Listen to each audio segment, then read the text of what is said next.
Hello, and welcome to Hillbilly Cat History, where we're back looking in a very deep dive at the wedding of Elvis Presley. And we're going to get back to that wedding right after this song, which is called Threads and Dreams, and it's all about Elvis.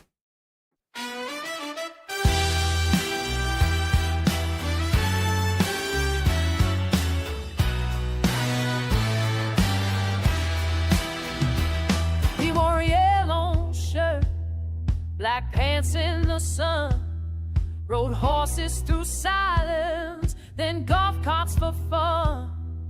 A ranch just 10 miles from the mansion's bright gate, where the myth met the morning and time learned away.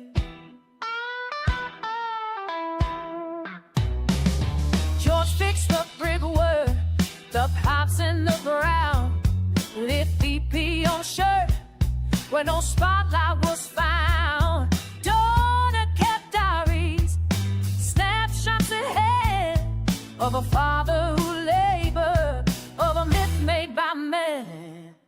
He didn't ask for gold, didn't dream of a crown, just a place to be still when the world spun around. In the hands of the quiet, in the stitch of a scene, he carried the weight of a half-finished dream.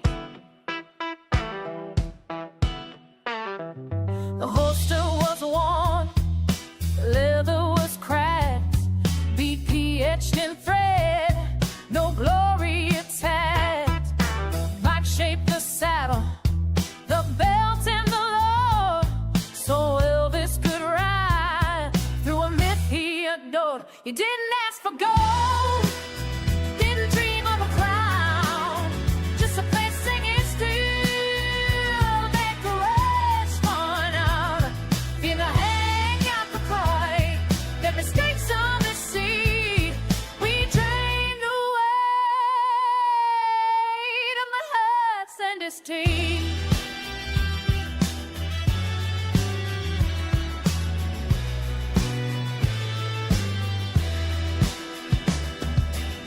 Snowstorms in March to fairgrounds at night.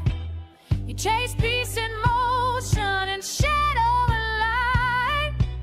And Priscilla saw him silhouette aglow, breathing in twilight, steady and slow. He didn't ask for gold, didn't dream of a throne, just laughter at breakfast, a place to call home. In the hush of the ranch, in the hands of the crew, they found what was real, and he gave it to you.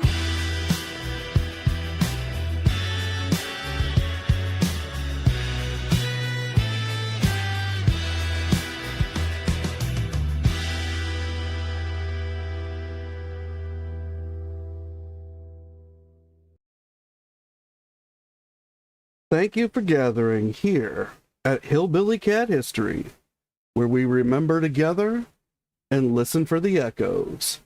And today, we're going to hear the echoes of a wedding. And we're going to start with this wedding, but it's not the wedding you're thinking of. It's the wedding of Jerry Schilling to his girlfriend and fiancée, Sandy. And if you're watching the post that I put out, there was another opportunity again today to meet Sandy in a little more detail. She's never talked to anybody about Elvis, at least in Elvis fandom, for over 60 years. So be sure to check out the post. But Jerry says, I loved Sandy. We flew out to Las Vegas just a couple of days after that tense meeting with the Colonel and got married. Jerry's referring to the meeting that they had on March 11th or 12th, probably the 11th, 1967. It was right after Elvis had a concussion. And then on March 15th, which was the middle of the next week, that's the day that Jerry and Sandy got married. Hi, Colleen. Hi, Luann. Hi, Linda Jewell. Thank you so much for coming. I appreciate seeing you all here. And Jerry says, Sandy and I had a simple, low-key ceremony with Joe and Joni Esposito standing with us as best man and maid of honor. And we spent a weekend on the town as our honeymoon. Elvis paid for all of it as our wedding gift. So Elvis sent Jerry and Sandy to Vegas to get married. He paid for all of it. He sent Joe and Joni with them.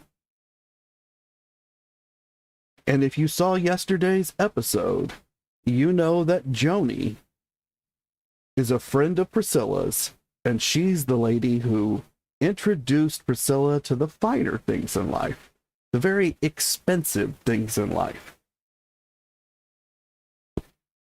Now, later on in life, after Joni and Joe split up, Joni becomes part of the Kardashian family. But that's a whole different story.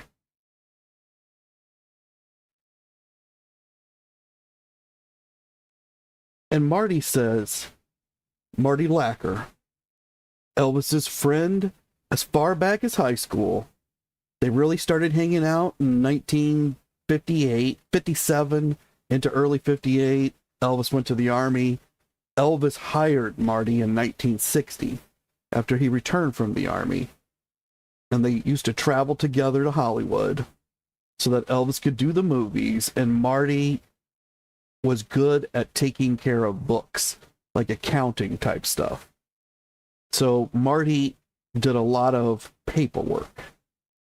That's kind of what Joe Esposito also specialized in.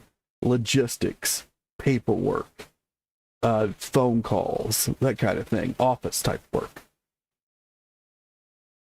And Marty says, Elvis might have been depressed about having to marry Priscilla. I still had it in the back of my mind that he was going to find some way out of it. In fact, the wedding was supposed to have been right after the first of the year in 1967. But it was already early 1967, and he kept postponing it. Now, we know from previous episodes that Marty was demoted for sure at the meeting on March 11th or 12th, but possibly before through a letter from the colonel. And he was taken from co-foreman to being put in charge of special projects, which was this wedding. Well, this wedding had been a project from before. We know from Joe Esposito that Elvis and Priscilla had been talking about this for at least a year. We know that Elvis proposed in December of 66. Marty, who we might think had something to do with the planning of the wedding, since he's in charge of special projects and the wedding, he's indicating there was already a date set in the beginning of the year, but that Elvis kept postponing it, which would indicate it was put to a slightly later date, and then Elvis changed his mind again, and then it was pushed off to a slightly later date. Marty's the only person that's telling us that detail. It almost wouldn't fit with the timeline unless Elvis planned to get married in January or February. But even then, he was supposed to have gone back to Clambake, to film Clambake in mid-February. And he didn't end up going until the beginning of March. But that means he wouldn't have planned a wedding in that period. So that would have meant it would have had to have been the first 6 weeks of the year.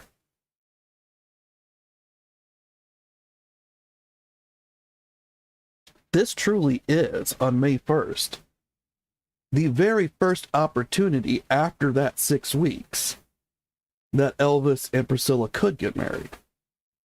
He was just simply too busy in the middle. He was filming Clam Bake, or he'd been knocked in the head and was recovering from a concussion.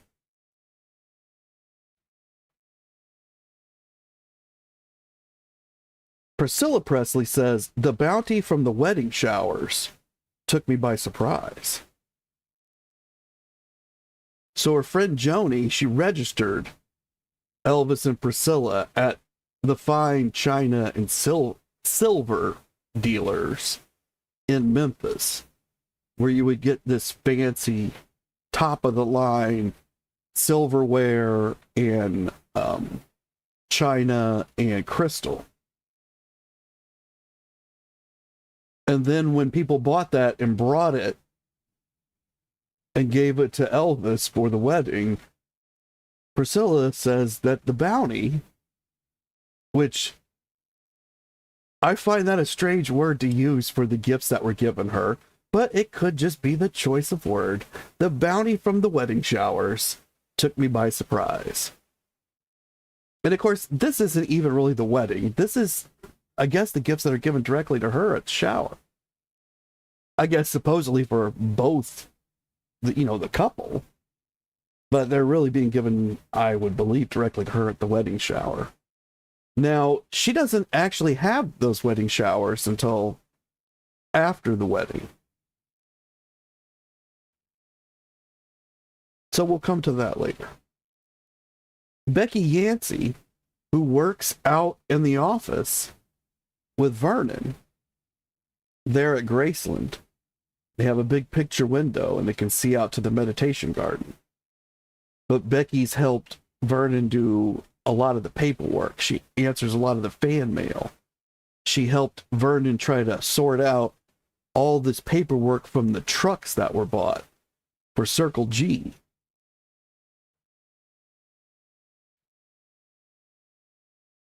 So she's got something to say about this too.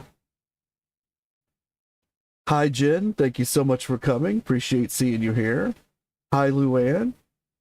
Luann says, geez, Elvis still had the issue with the head knock, and he still hadn't gone to the hospital to have his head checked out. He had an x-ray in his room, and they said he just needed the rest, and I'm assuming they gave him some prescriptions, but nope, I don't believe he's been back to the hospital for a follow-up. I'm sure there has been a doctor out to follow up with him at the house. I would feel certain that happened, but I have no proof of it. Becky Yancey says there had been very few girlfriends besides Priscilla recently. That, I think, is a very interesting statement. There had been very few girlfriends besides Priscilla recently. Because that indicates there were other girlfriends, and they're besides Priscilla. And recently, well, that's open to interpretation, right? I'm not sure how much recently encompasses. But it doesn't sound like the whole period since Priscilla came to live with them, or came to live at Graceland. But I could just be reading something into that. Hi, Anna. Thank you so much for coming. Appreciate seeing you here. And Becky says, but their romance had been on and off affair. Let me start over on this one.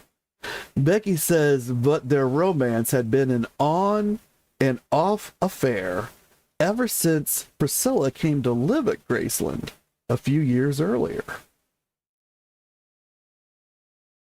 So Becky's telling us that even though Priscilla's been there the entire time, the feelings between Elvis and Priscilla on both sides have been hot and cold. Becky says they would be solely devoted to each other for a while, and then Elvis would be seen somewhere with another girl on his arm. I believe Becky is referencing the magazines and the pictures that in the newspapers, but the pictures that Priscilla would see when she went to the grocery store or anywhere that they sold magazines, or one of her friends brought her one of these magazines. We know that she'd seen them because she talked about them before. And you could find that in different interviews in her book. And Sonny West says, there was still love there, but the intensity was gone. Now, Sonny's been with Elvis at this point for 6.5 to 7 years. He's known Elvis slightly longer than that, but Elvis was gone 2 years in the Army. And then he hired Sonny in 1960 when he returned. And this is early 1967. So, more than 6, but less than 7 total years that they've really hung out together. But Sonny probably does know Elvis pretty well, having been around that long. And Sonny says there was still love there, but the intensity was gone. But he'd given his word to Priscilla's father. And when it came to her being 21, he asked Elvis to fulfill his obligations. Elvis resisted for a while, and then Major Ballou spoke to the colonel. The colonel went to Elvis and said, you can do one of two things. Marry her or break it off. You can't continue to live with her because things will get out. And this is what Sonny has to say about it. Sonny doesn't tell us how he knows these things, but he states them as if they are true. That the pressure began when Priscilla turned 21, which may be true. I mean, I think she's actually 22 when they get married, but that fits into the timeline. That makes sense. And that the major had talked directly to Elvis, but he had resisted, and so there had been an end run done around Elvis to the colonel, and then the colonel had applied pressure. But the colonel's reasoning, these things will get out, that seems ridiculous to me because she's already been there all this time. So this one really comes down to, how much do you believe Sonny West knew about what was going on? But let's compare what he says to what some other people have to say.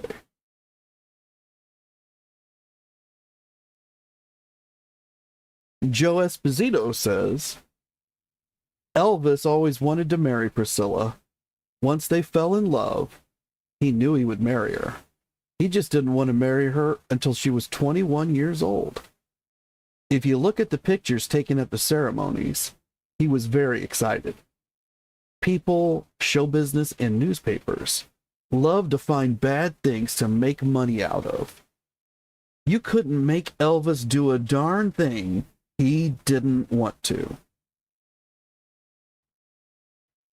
So Joe indicates that the only reason that Elvis is getting married to Priscilla is because that's what he wishes to do. That other people might be applying pressure, but it's Elvis that wishes to do this. And this is the time because she's older than 21.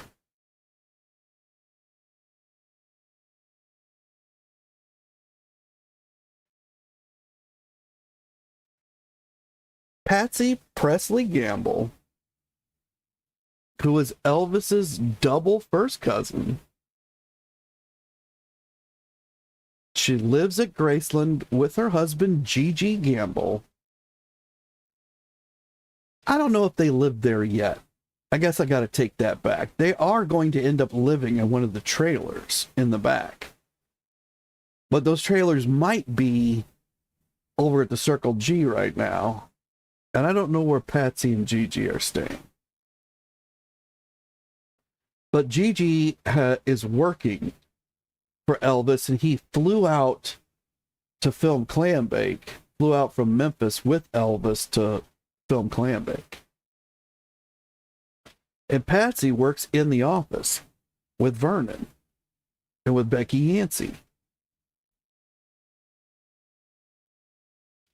And Colleen says that she thinks Joe Esposito has always had a thing for Priscilla, so she does not believe him fully. there are a lot of personal interactions within the inner circle. And so that's good that you brought that out to watch for. Some people would say it's Jerry and Priscilla to have something for each other. Could be Joe. I don't know that Priscilla ever had anything for Joe, but I could see where he might have felt very softly towards her. She was a very beautiful woman at that point in time. Joe's wife was incredibly beautiful as well. Joe and most of these guys, they had a weakness for beautiful women. And Elvis attracted a lot of beautiful women near him. Patsy Presley Gamble says, "We knew from the beginning that Elvis had found his soul mate in Priscilla. Elvis knew it too. It took him a while to take the plunge, but that was Elvis's way. I couldn't have been happier. Just as Elvis was my brother, Priscilla became my sister."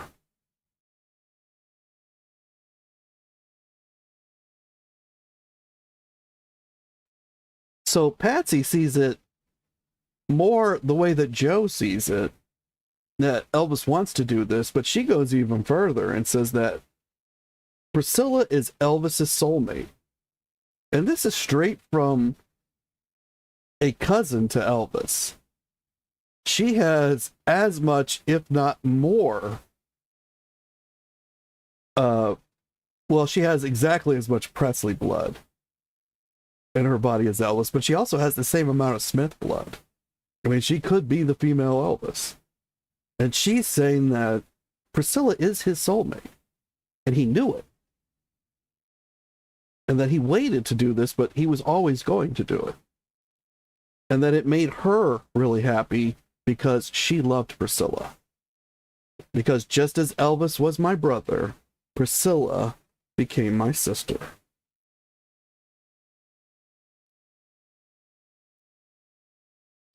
And Luann says that back in those days, you can't be partners for years. So you get to know that person, then marry them. But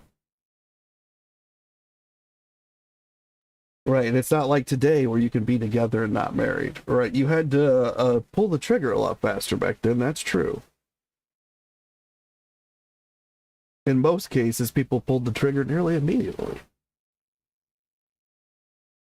And Colleen says that Patsy is still friends with Priscilla. Patsy's still, I believe, heavily connected to EPE as well. So she's been able to walk that fine line, because I don't believe Priscilla is really connected to EPE anymore. She gets a check from them, but I don't think there's any goodwill between any of them anymore. But I don't know what her relationship with Patsy is like. And I did see Donna Presley talk about Patsy the other day on her channel, but she says they haven't talked for a long time.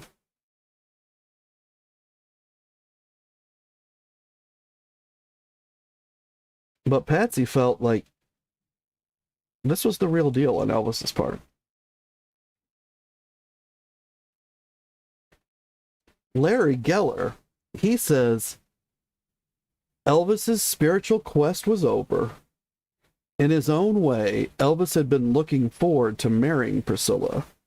He needed someone who wasn't on the payroll to care about him. He wanted a family and was desperate for any semblance of normal adult manhood. Larry was himself a married man and a father. And so that was probably something that Elvis coveted from Larry. Elvis would have been somewhat jealous of Larry for this. He would have been jealous of Joe Esposito, who had a wife and children. He sent Jerry and Sandy to get married so they could begin this kind of life. And we heard him say in a 1963 magazine article that what he wanted out of life was a wife and children And we've watched him on the Circle G building like a perfect community to have a wife and raise these children in. Now he's eventually going to leave that all behind, take it all back to Graceland. But I would have to agree with Larry at this point that Elvis wants a family. And that he's always wanted someone that's not on the payroll to care about him. That's always been a desire of Elvis's, and it used to be fulfilled by his mother Gladys.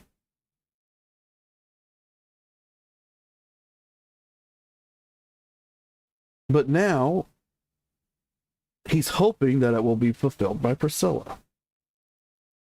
And Joe Esposito says that according to the Colonel, Elvis telephoned him in Palm Springs. And Elvis said, Priscilla and I want to get married.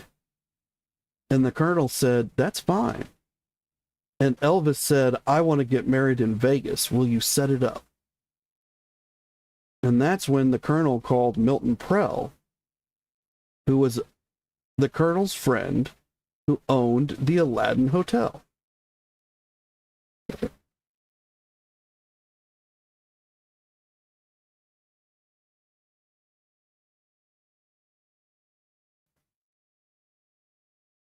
So Joe is telling us that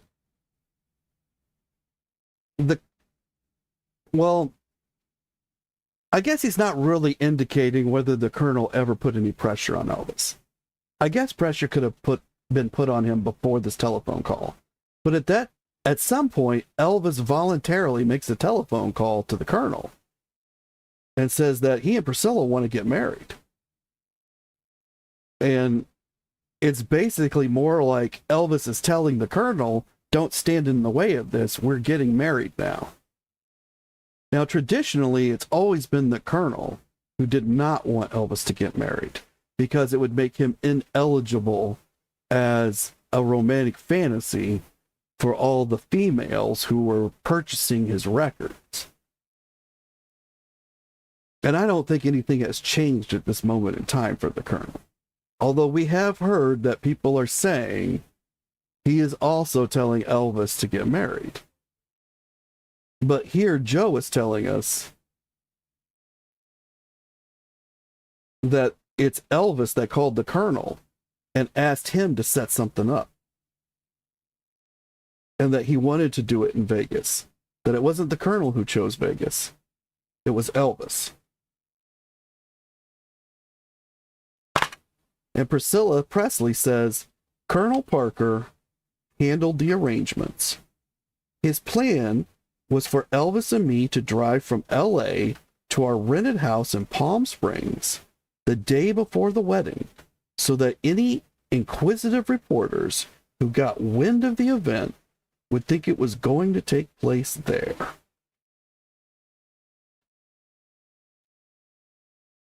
So Priscilla says that there was one of these decoy plans like we've heard Ed Parker talk about before. They had put a decoy plan in place to ensure that the press wasn't really aware of what was going on. And that way they could sneak around or just not have the press in their face while they got married.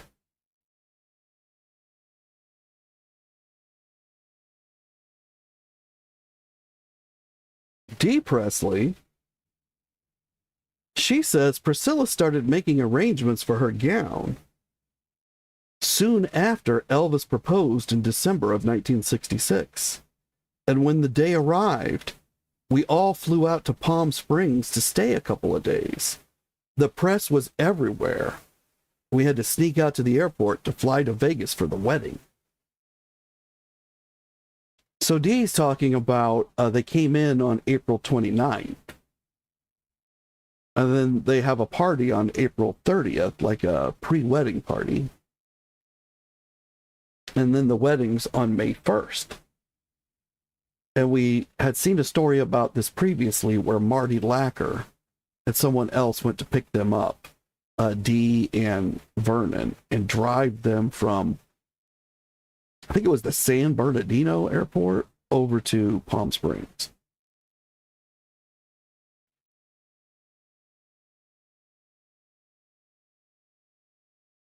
Marty Lacker, he says in April. Now, Marty should know because remember, Marty's in charge of special projects. So he's in charge of getting this wedding put together. In April, Colonel Parker held a meeting with Elvis, Joe, and me. Plans were made for Joe to handle part of the arrangement, and I was to take care of the rest. So Marty's going to do something, and Joe's going to do something else, but Marty doesn't tell us which either of those pieces are. But now Marty, Joe, and the Colonel are involved in moving the wedding forward. Joe Esposito says, Colonel asked Marty Lacker and me to meet with him and Elvis to make arrangements. So it sounds like this meeting happened because both Marty and Joe, the two participants, they're both saying there was a meeting. It was us and Elvis and the Colonel.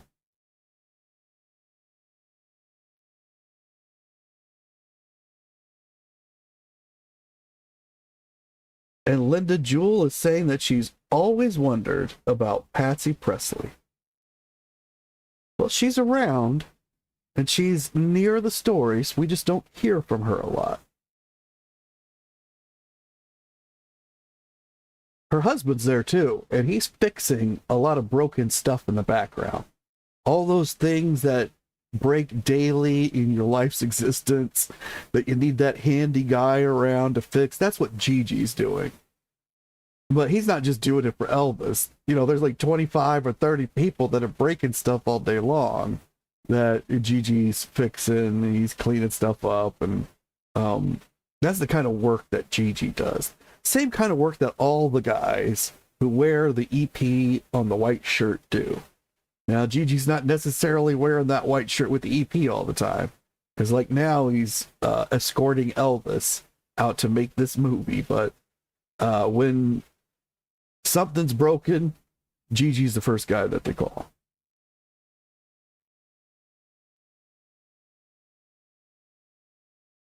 Marty Lacker says, Colonel Parker told all the reporters that there would be a news conference at 1 o'clock the next afternoon when he would answer all questions. He told them it would be held in the ballroom of the Aladdin Hotel in Las Vegas, and if they wanted to know what was happening, they should all be there. Most left Palm Springs to go and wait. Colonel Parker made it sound as though nothing special was planned before then, whereas the wedding was scheduled for 10 in the morning.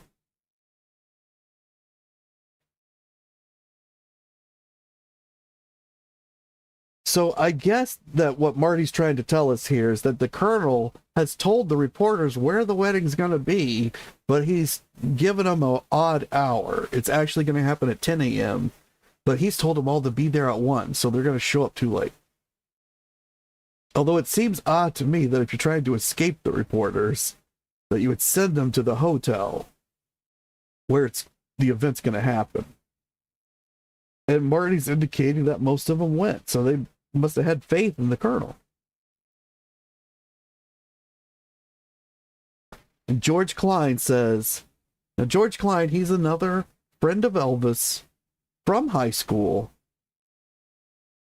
He was president of Elvis's high school class at Humes High. And he became friends with Elvis. Like, he was friendly in high school with Elvis, but he became true friends with Elvis in 1957. When George was down on his luck, he'd just been terminated from a job. And Elvis put him to work. And that work was to accompany him on a new tour. And that tour was the first tour, and really the only tour, that Elvis wore the gold lame suit. And George's job was to take care of the gold lame suit. And that's how George started working for Elvis. Now, by 1967, George had moved on and was a very successful DJ and well-known on-air personality in Memphis and the regional area. George would later go on to host one of the first cable television shows that was specifically about country music. It was on the Country Music Network, I think is what it was called. Or Country Music Television. I can't remember. And it's since changed names many times and become defunct. But George used to have a show on there, and he would interview a lot of people. And you can still find clips of that out on YouTube. But at this point in time, George is a successful DJ. And so he's back in Memphis doing his day job. And he doesn't know Elvis is getting married. Because Elvis didn't tell anybody, right? It's kind of a surprise, kind of a last minute thing, that it's suddenly going to be on this day. And George says Elvis flew me from Memphis to Palm Springs to join up with him and Priscilla and other members of the wedding party. Elvis had asked me to keep quiet about the wedding, but rumors were still swirling in the press. And when Joe and I went to a Palm Springs convenience store to pick up some toiletries, we found ourselves tailed by a very persistent journalist, Ronna Barrett. Now, those of you that have been following my live streams for the last few months, you may remember Ronna Barrett. The day that Elvis passed away, she had interviewed Steve Dunleavy about the book Elvis What Happened. Steve is the man who wrote the book Elvis What Happened. And he wrote it through interviews he did with Red West, Sonny West, and Dave Hebler, the bodyguards that Elvis fired in 1976. And it was published just a few weeks. It hit the market just a few weeks before Elvis passed away. And then once he passed away, there was a sudden surge in demand for this book. And Ronna was riding the crest of that wave because she connected her name to Steve's. And so the very night that Elvis passed away, Ronna went on television and said that she knew with 100% certainty and that she would be proven right in the future that Elvis died of a drug overdose. Now, she was not proven right in the future, but Steve Dunleavy backed her up and said that she would be. And then, of course, Red and Sonny and Dave, even though they'd already been paid and would not receive any more money for any more books sold, they also backed it all up. Although Sonny did say bad things about Steve Dunleavy. But that's Ronna Barrett. And this is not Ronna Barrett's only time in Elvis's life. There have been other intersections, none of them good. And here we are again. Ronna is at the convenience store near Elvis's house, waiting for people from Elvis's inner circle to show up because she knows some of these guys by sight. And therefore she'll be able to ambush them and ask them these questions. But George says when Ronna approached us, we played dumb. We didn't give her any information. But she still ended up being the first reporter to break the story of Elvis's wedding in the national press. So you can see that Ronna, the gossip columnist, she's always been somewhere near Elvis, waiting to tattle on anything she thinks will bring in some views, sell some papers, make her famous.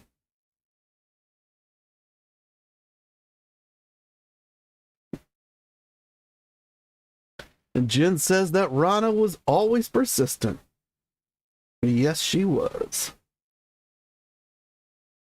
And Luann says that Patsy Presley doesn't go into the spotlight, does she? Nope. She doesn't really do interviews or any talks or anything. Not that I've seen. And Colleen, agrees that she hasn't seen anything with Patsy. It's very rare. The way I've really gotten to know Patsy is through the auction circuit. Patsy did sell quite a bit of stuff, and she put letters of authenticity with a lot of it. And so, we have this written record of Patsy through her own hand, but it's almost all connected to items that came out of the estate.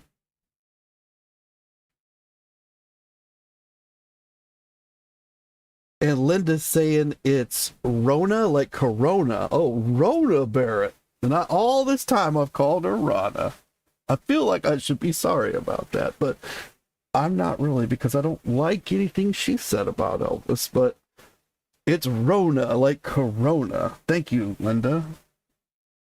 She can tell that she's older than me. Yeah, I had never heard of this person until I connected them to Elvis's death, and then started noticing their name was like in all the source material I have. But Rona. And Luann is asking, is Patsy of Vernon side? She's both sides. So Patsy is the daughter of Vester Presley, who is Vernon's brother. But Vester Presley married Cletus Smith, who is Gladys Smith's sister. And Gladys Smith is, of course, Gladys Love Smith, Elvis's mother. At one point, Vester dated Gladys, and Vernon dated Cletus. Cletus is younger than Gladys. Vernon is younger than Vester. This seemed like the logical match. At some point, and we don't know how, they decided on a switcheroo. And they switched partners, and everything worked out happily ever after. We don't know what was said or how that conversation went, but think of what a amazing relationship guide that would be if it had been that these four individuals came together. And I don't know if they were together when they decided, or how it all, maybe it was unspoken, but they somehow rearranged themselves into partners who lived their entire lives together.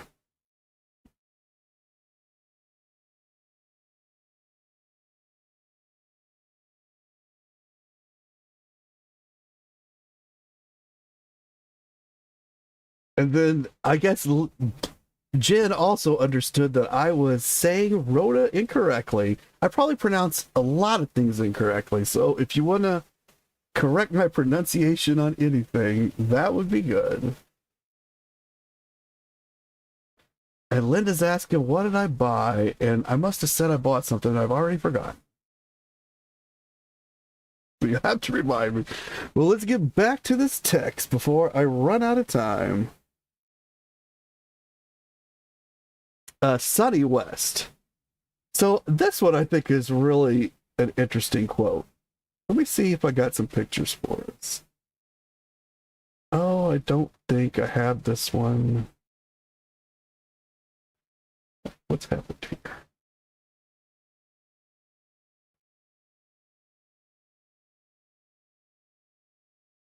Oh, yeah, I didn't get this one into the right order. Well, we'll be sure to see it next time. But Sonny says, it was May 1st, 1967.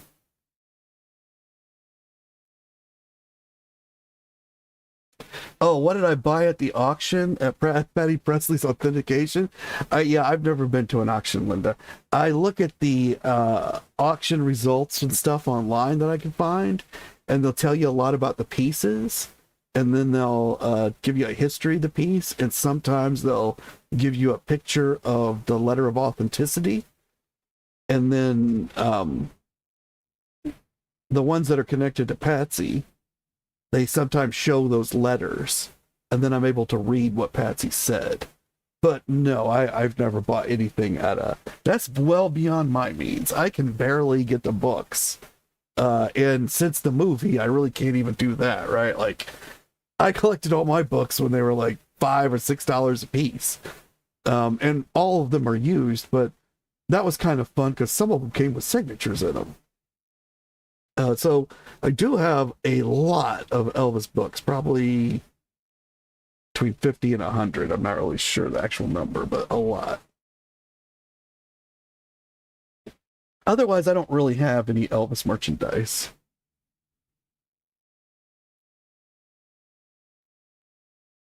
And Marty Lacker says, but if you do like Elvis merchandise, while I'm thinking about that, be sure that you visit AM Vintage. Because if I was gonna get Elvis merchandise, it's that vintage Elvis merchandise like they have that I would want to get. And they're extremely nice people.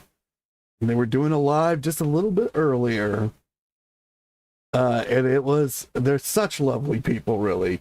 And very nice. And they collect all kinds of stuff out of the 80s. They're really their thing. But they do like to focus on Elvis. But that is AM Vintage.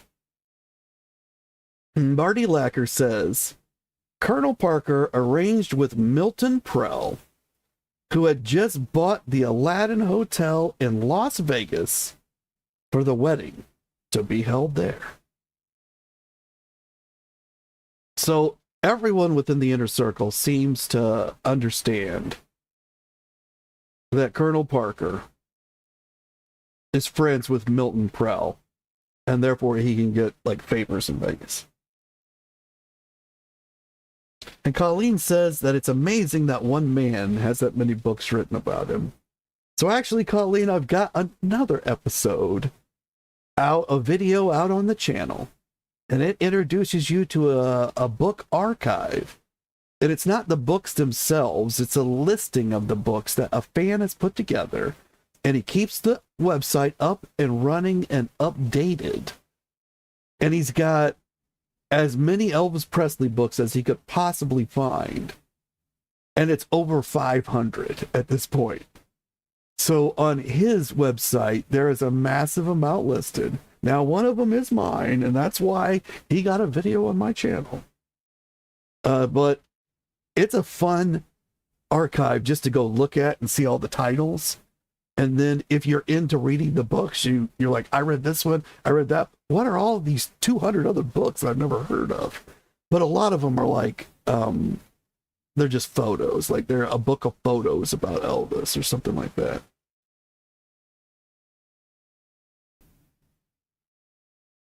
But yeah, a massive amount of information, but it allows us to correlate all this information, which is what I'm trying to do here, so that we can put up what one person said against another. And when we do that, we realize that no matter how truthful we believe any one of these individuals are, that by the time their stories made it into print, they're not accurate. A lot of the pieces are just not accurate. Some of that's due to the failing of human memory. Some of it's due to a lack of work by the person who helped them to write the book. But it makes it out there, and then people latch onto these pieces and they quote them like scripture, and they don't allow any room for human nuance or memory not being correct or perspective of any kind. And then we get into these situations where it's just people yelling one quote back and forth, I got this quote, you got that quote.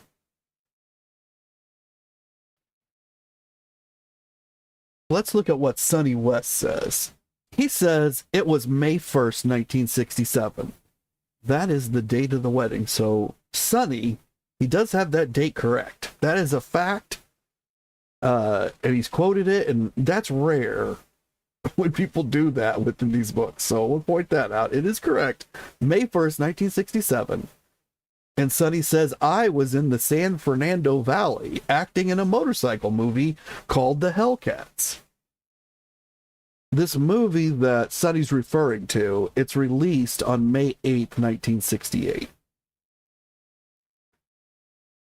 So it seems correct to me that he's filming it on May 1st, 1967. Now, the issue here is that Sonny has said this within his book still taking care of business. But earlier in that same book, he says, I just came back in January 1967. He indicates he'd been away from Elvis for a while. And if you've been following this series, you may remember this, although this is one little piece of knowledge that's way back many episodes ago. But Sonny says, I had just gotten back from filming a movie, and he stated the movie's name as Hellcats. So I don't know where Sonny was prior to January 1967 that he came back from, but I don't think that it was the Hellcats, because this isn't the kind of movie that would require that much filming, right? So all the filming was done at one time, probably around May 1967. I have tried to verify when the filming happened, but I can't find anything. But what we're hearing here is that despite the mistake with the name of the movie in January, or the name of the movie now, I don't really know which way it is, there appear to be two periods here very close together where Sonny's not working for Elvis. He's off doing movies in Hollywood. And Sonny says, I was the fourth build in the picture, which translated to a co-starring role. I also had a lot of fun making it. Motorcycle movies did big box office on the drive-in circuit, and after years of extra work and bit parts, I felt I was finally making some headway in the business. So for a man whose career is security for Elvis Presley, Sonny's making headway in the film business. And I just wonder how Elvis felt about this. Like, was he happy that that Sonny was off doing this stuff? But it doesn't really make any difference for this story. What matters here is that Sonny's not at the wedding. Sonny's not at the reception. Sonny is not in Las Vegas. Sonny knows nothing about the wedding. Sonny talks about the wedding in his book here, but he's not there. So, just an interesting point about where one of the inner circle was, and that it's always important to know where these gentlemen are at any point in time that they're discussing something, because in some situations you'll find out they weren't there at all.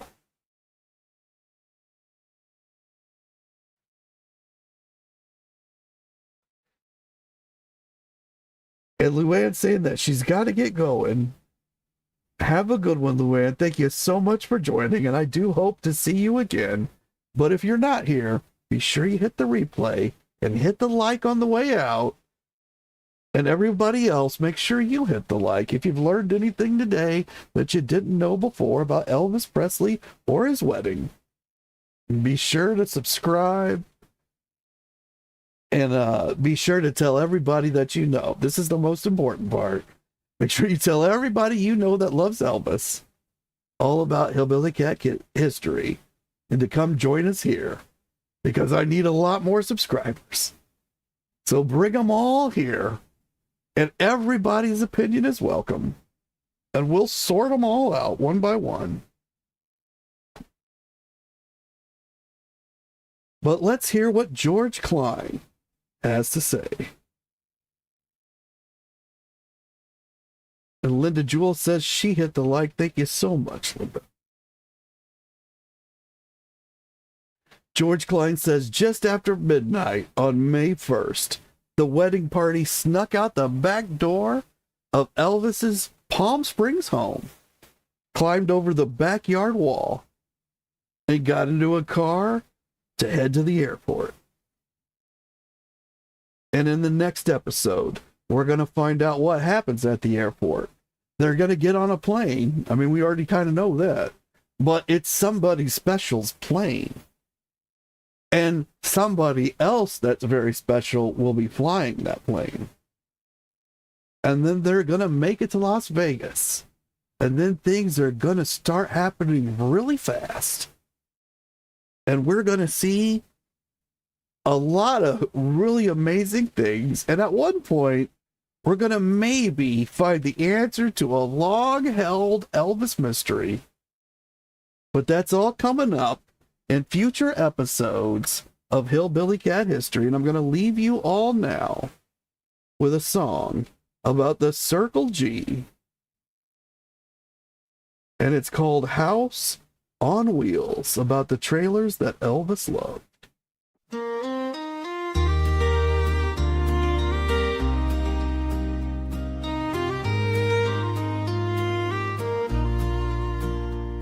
He rode past Green Acres with a glimmer in his eye. Said, wouldn't it be something if my folks could live nearby? 12 trailers later, they were rolling down the lane. Concrete dreams and carpet floors, love poured out like rain. He bought one for Grandma, parked it close to his own. Said, you've got 2 homes now, no need to be alone. One for his daddy, one for his boys. He built a little kingdom, not just for show but joy. They called it trailer trash, he called it home. A place for the weary, the lost and alone. He fought through the permits, the neighbors, the noise, just to give peace to his mama and joy to his boys. It wasn't steel and wheels, it was a love made bold. A house on wheels with a heart of gold.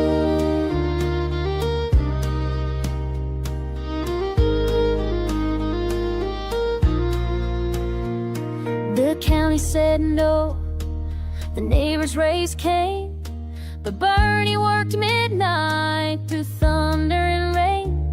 They poured the pads, ran the lines, made it right, while Elvis rode a rising sun at first morning light. Some said he was foolish, some said he was grand, but he just wanted laughter to echo through the land.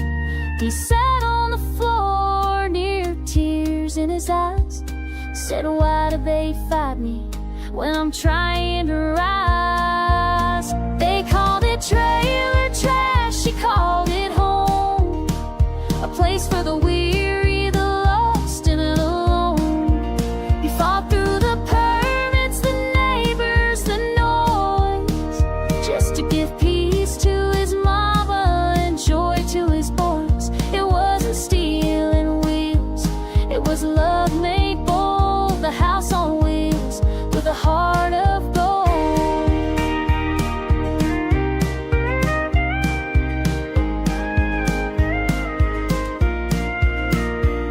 He dreamed of a commune, a circle of grace, where every soul had a warm, safe place. They tried to block it, but he made it real with a stubborn heart and a boot on the heel. They called it trailer trash, he called it home. A place for the weary, the lost and alone. He fought through the permits, the neighbors, the noise, just to give peace to his mama and joy to his boys. It wasn't steel and wheels, it was love made bold. A house on wheels with a heart